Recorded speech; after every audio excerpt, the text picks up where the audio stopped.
Real talk, madali lang naman talaga matuto mag-DJ, di ba? Yung mahirap is, paano mo ba may express yung sarili mo bilang isang DJ? Over 25 years na ako nang DJ and marami na ako nakitang DJs na sumikat, tapos nawala, and marami rin ako nakitang mga DJs na nagkaroon ng staying power na hanggang ngayon, kaya pa rin nila tumugtog at may demand pa rin for them. And maraming factors ang magdedetermine ng shelf life mo bilang isang DJ, but the one factor that can increase your chances of having a longer DJ career is originality.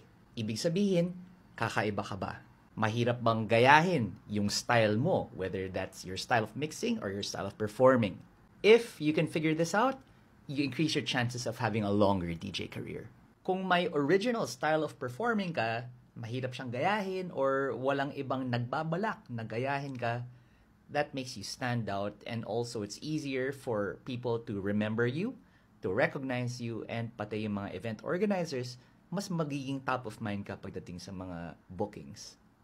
And itong search for your originality, parte yan ng pagiging isang artist, and hindi siya agad magagawa. It would take months, years, sometimes even decades. Isa siyang journey.